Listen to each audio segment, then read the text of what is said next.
अस्सलाम वालेकुम। My name is Imran Khalid Mughal और मुझे लॉ की फ़ील्ड में प्रैक्टिस करते हुए ऑलमोस्ट 12 साल हो चुके हैं और रावलपिंडी और इस्लामाबाद में जो है प्रैक्टिस कर रहे हैं। तो जो फ़ील्ड है मेरी वो सिविल, क्रिमिनल और फैमिली लॉ से रिलेटेड है। आज का हमारा topic custody of minor, custody of children के हवाले से है, जो कि एक पाकिस्तान में बर्निंग इशू है और अदालतों में बेशुमार लिटिगेशन जो है वो चिल्ड्रन के हवाले से, चिल्ड्रन की कस्टडी के हवाले से अदालतों में पेंडिंग है। तो इसमें जो सबसे पहले जो है वो रेलिवेंट जो इसमें लॉज हैं वो इसको section 25 guardian and ward acts 1890 जो है वो डील करता है। तो उसमें सेक्शन 25 जो है वो परमानेंट कस्टडी के हवाले से और सेक्शन 12 जो है वो इंटरम कस्टडी के हवाले से जो है वो उसमें डिस्कस की गई है।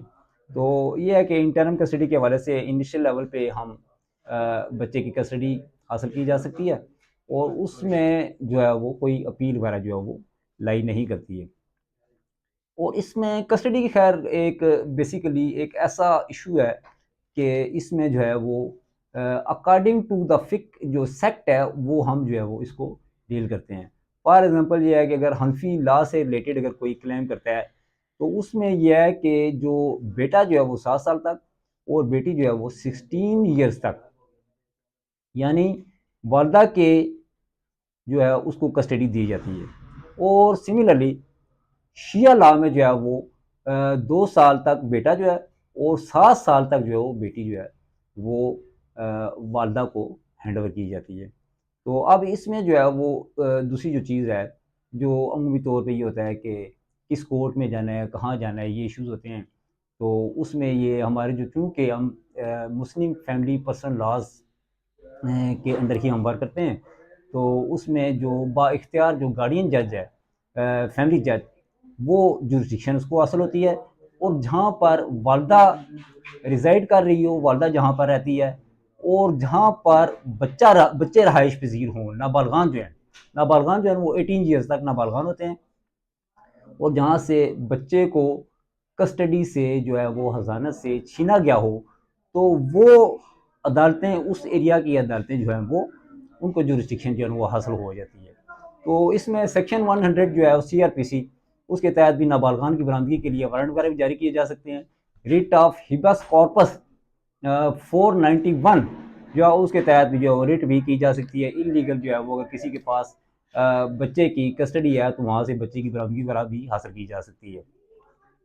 अब इसमें जो है सबसे अहम जो चीज़ है वो मैं गोशगुजार ये करूँगा कि हमारे यहाँ एक क्वेश्चन अमूमी तौर पे ये रहता है कि ये बच्चा माँ के पास जाएगा या बाप के पास जाएगा।